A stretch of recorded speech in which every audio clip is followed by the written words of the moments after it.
Wrestling में खतरनाक दिखने वाले रेसलर्स अपने वजन के मुताबिक ही कीमती होते हैं और क्योंकि वो आमतौर पे 130 किलो से ज्यादा ही होते हैं इसलिए वो काफी कीमती हो जाते हैं। लेकिन समस्या ये है कि ऐसा बन पाना मुश्किल होता है और इससे भी ज्यादा मुश्किल हो सकता है उस नाम को पाने के बाद उसे बना के रखना, खासतौर पे WWE में, जहाँ डरावने विशालकाय लोगों को बहुत आसानी से एक बड़े और बेवकूफ इंसान में बदल दिया जाता है, वो भी सिर्फ एक बूढ़े पागल आदमी के इशारे पर। कुछ खतरनाक रेसलर्स लंबे समय तक खतरनाक बने रहने में कामयाब रहे हैं, लेकिन ऐसा कम ही हुआ है। मैं हूं एडम पचेटी कल्टहॉलिक रेसलिंग से और ये हैं 10 monsters WWE turned into jokes. चलिए शुरू करते हैं। Number 10, viscera. नेल्सन फ्रेजियर के WWE करियर ने उन्हें एक खतरनाक विलेन के किरदार से एक मजाकिया अच्छे इंसान के किरदार के बीच बदलते हुए देखा। उनका WWE career man on a mission के मेबल के तौर पे शुरू हुआ, जिसे बाद में बहुत आगे बढ़ाकर किंग मेबल बनाया गया जब उन्होंने King of the Ring tournament जीत लिया था, जो कि काफी हद तक समझ से परे था और वो WWE टाइटल मैच की दौड़ में शामिल हो गए थे। जब ये फ्लॉप हो गया, वो फ्रेजियर कुछ समय के लिए गायब हो गए और फिर विसेरा के तौर पे वापस आए, जो कि अंडरटेकर के खतरनाक मिनिस्ट्री ऑफ डार्कनेस ग्रुप के सदस्य थे। वो देखने में एक खतरनाक कातिल जैसे लग रहे थे, पूरी तरह से काले कपड़ों में। उस मेकअप और कॉन्टैक्ट लेंसेस उनके डरावने लुक को और भी खतरनाक बना रहे थे। एक बार फिर से वो गायब हो गए और फिर कुछ सालों बाद वापस आए। हालांकि इस बार वापस आने पर द विसेरा का किरदार पूरी तरह से दूसरी दिशा में घूम गया और इस विशालकाय रेसलर को the world's largest love machine के तौर पे पेश किया गया। विसेरा अब शैतान की पूजा छोड़कर पूरी तरह से ट्रिश स्ट्रेटस और लिलियन गार्सिया के पीछे पड़े थे और मैच के दौरान पैजामा पहनकर अपने विरोधियों को सच में झटके देते थे। नंबर 9, कर्गन। अगर कोई भी ऐसा था जो कि ट्रुथ कमीशन ग्रुप छोड़ सकता था और अपनी मेहनत से एक सिंगल स्टार बन सकता था, तो वो सिर्फ और सिर्फ कर्गन ही थे। कनाडा का ये 7 फुट और 150 किलो का रेसलर 90 के दशक की शुरुआत से ही रेसलिंग कर रहा है और कुछ कमियों के बावजूद भी वो साफ तौर पे इस अजीब सी इंडस्ट्री के लिए काफी ज्यादा प्रतिभा से भरे हुए थे। चीजें बहुत अच्छी चल रही थी जब कमीशन खत्म हुआ और कर्गन को नया लुक मिला और जैकॉल रिंग के किनारों पे उन्हें अभी भी मैनेज करते थे।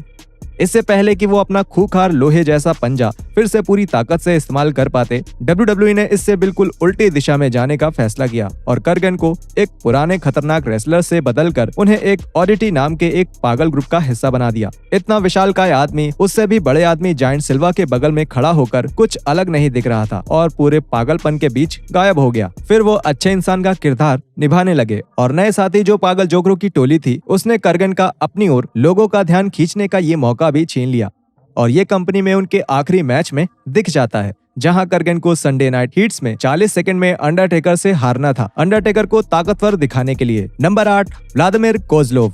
जब व्लादिमीर कोज़लोव की बात आई तो WWE को यह पता था कि उन्हें इस बात का ध्यान रखना पड़ेगा कि वो व्लादिमीर को कैसे सबके सामने लाते हैं और साथ ही उनकी कमजोरियों को छिपाने के लिए और उनकी ताकत को बढ़ा चढ़ाकर दिखाने के लिए सब कुछ करना पड़ेगा। इसका ये मतलब था कि उन्हें विरोधियों को छोटे छोटे एक तरफा मैच में कुचलते हुए आगे बढ़ना पड़ेगा और एक लगातार बिना हारे कई सारे मैच जीतने होंगे। शानदार तरीके से मॉस्को मॉलर मेन इवेंट्स तक पहुंच गए, जिसमें उनका सामना ट्रिपल एच, जेफ हार्डी और अंडरटेकर जैसे रेसलर्स से हुआ और जितना हो सकता था उनका उतना ध्यान रखा गया। ब्लू ब्रांड के साथ वो ज्यादा समय तक नहीं रहे और व्लाड फॉरेन मैनेस के तौर पे ECW में खेलते हुए दिखे, जिसके कुछ समय बाद वो ब्रांड खत्म हो गई और कोज़लोव रॉ में आ गए, जहां उनकी मुलाकात सैंटिनो मारेला से हुई। मिलन मेरिकल के साथ हुई पार्टनरशिप व्लादिमीर के साथ होने वाली सबसे अच्छी चीज थी। अब चाहे क्यों ना उन्हें हॉल ऑफ फेमस की धुलाई छोड़कर रिंग में नाचना पड़ रहा था।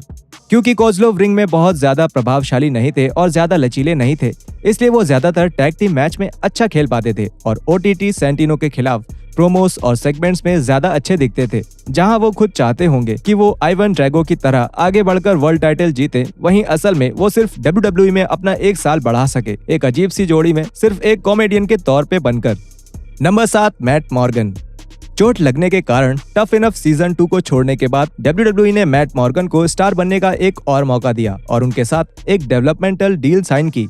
ओहायो वैली रेसलिंग में जाकर मॉर्गन को ब्लूप्रिंट नाम दिया गया और 7 फीट लंबा लगभग 130 किलो का ये इंसान सच में एक नमूना था, ये दिखाने के लिए कि WWE कैसे लोगों को काम पे रखना चाहती है।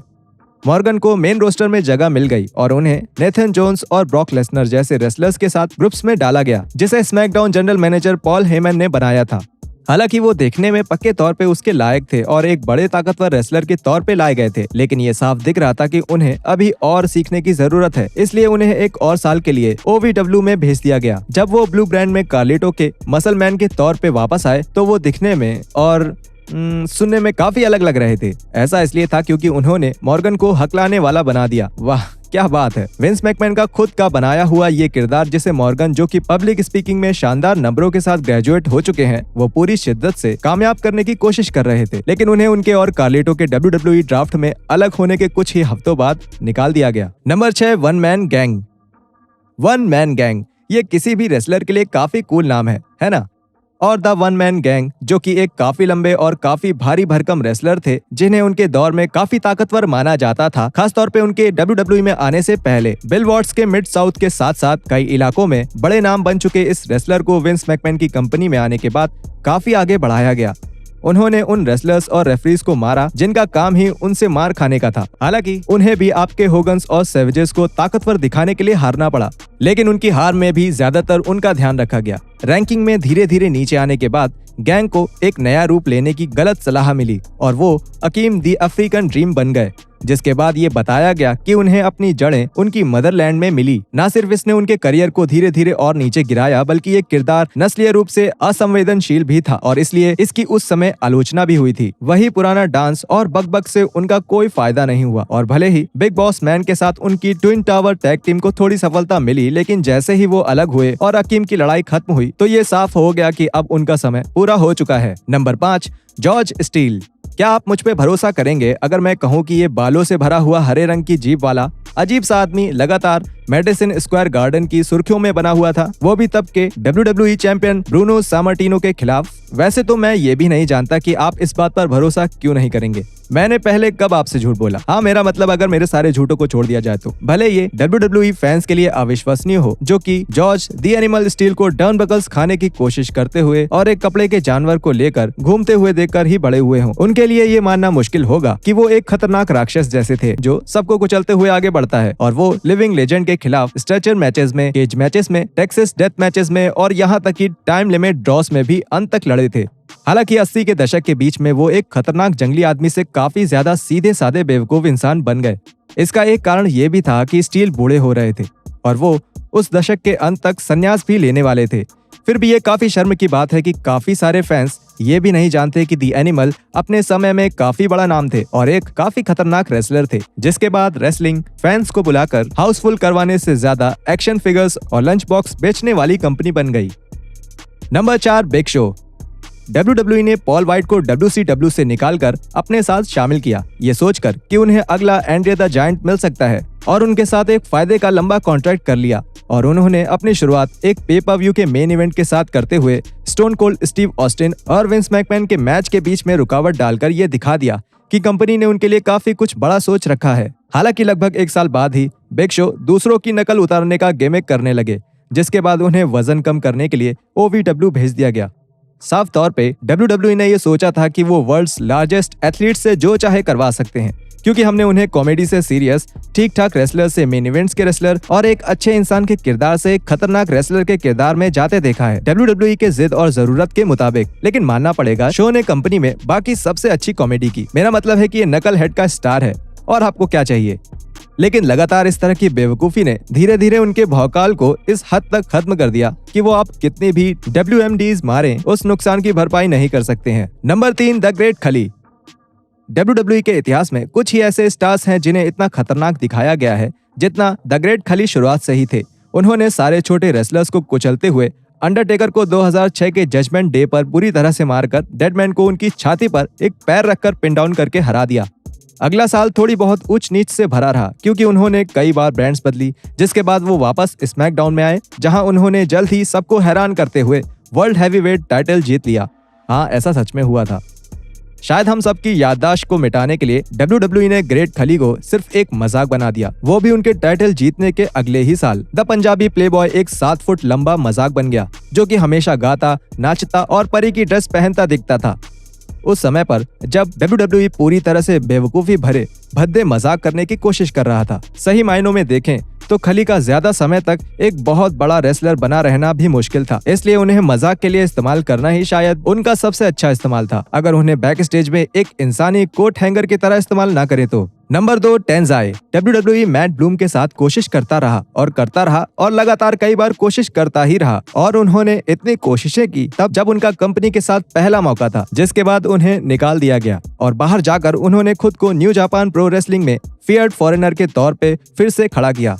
लगभग 8 साल गायब रहने के बाद वो वापस आए। इस बार वो एल्बर्ट या A-Train के तौर पे नहीं, बल्कि टेंजाई के तौर पे, एक ऐसा किरदार जो कि land of the rising sun में बिताए उनके समय से प्रभावित था। जॉन सीना के साथ सुर्खियों में आने वाले लड़ाई से जाने जाने वाले टेंजाई को एक बहुत रेयर जीत मिली उस समय के the face that runs the place के खिलाफ, वो भी अपने दूसरे दौर के तीसरे हफ्ते में। ये अच्छे संकेत थे और उन्होंने टाइसन किड्स और एलेक्स रायली जैसे रेसलर्स को मसलना तब तक जारी रखा जब तक उनकी रफ्तार में अचानक रुकावट नहीं आ गई, और जिसके बाद उनका इस्तेमाल खास तौर पे सबको आगे बढ़ाने के लिए होने लगा। ये राक्षस अब एक चूहा बन चुका था, या ये कहें कि भयानक टैटू वाला एक निडर चूहा, और उनकी एक बड़ा और खतरनाक रेसलर बनने की सारी उम्मीद पूरी तरह से खत्म हो चुकी थी। उनके पहले के काफी सारे विशालकाय लोगों की ही तरह उन्हें बचाने के लिए भी मजाक का सहारा लेना पड़ा, और एक ठीक ठाक रेसलर के तौर पे नई tons of funk tag team में ब्रोडस क्ले के साथ उन्होंने सही समय बिताया। और कसम आपकी मीठी चाय की, वो अपनी टीम बनने के कुछ ही हफ्तों में औरतों के कपड़े पहनकर नाच रहे थे। Number 1, Gene Snitsky. सिर्फ और सिर्फ प्रोफेशनल रेसलिंग ही एकमात्र ऐसी जगह है जहां आप बच्चे को लात मारकर हवा में उछालने वाले से पीले दांत वाले अजीबोगरीब ठरक वाले आदमी बन सकते हैं। जीन स्निट्स्की को WWE डेवलपमेंटल से उठाकर सबके सामने केन के साथ होने वाली उस लड़ाई में रख दिया, जिसे प्लान के मुताबिक ज्यादा लंबा नहीं चलना था, लेकिन वो 4 साल तक बने रहे और सबसे अजीब किरदार निभाए। ये सामने आना कि बिग जीन औरतों के पैर के दीवाने हैं, कई मायनों में उनकी बर्बादी की शुरुआत थी, क्योंकि वो रॉ के मेन इवेंट में जॉन सीना से लड़ने से हटकर दूसरे अजीब रेसलर गोल्डस्ट के साथ संडे नाइट हीट में इतनी जल्दी चले गए कि आप इतने समय में भी नहीं बोल पाएंगे। WWE ने स्निट्स्की को फिर से मेन इवेंट के सन की रेसलर के तौर पे वापस लाने की कोशिश की, और उन्होंने अपना लुक पूरी तरह बदल दिया, जिसके लिए उन्होंने अपने सर और चेहरे सारे बाल शेव कर दिए और अपने दांतों को पीले रंग का कर लिया। हालांकि उनके सपने उनके शरीर की मसल से पहले ही गायब हो गए, क्योंकि फैंस को वो इस रूप में बिल्कुल पसंद नहीं आ रहे थे, खास तौर पे जब उन्हें एक बिना दांत वाला जोकर बनाकर काफी समय तक दिखाया जा रहा हो। दांत की बात से याद आया, इस आदमी ने सच में अपने दांत पीले रंग के कर दिए थे, क्योंकि इन्हें लगा कि ये उन्हें आगे बढ़ने में मदद करेगा। हाँ, शायद भगवान कोशिश करने वालों को पसंद करता है, लेकिन विंस मैकमैन को पीले दांत वाले राक्षसों से कोई मतलब नहीं।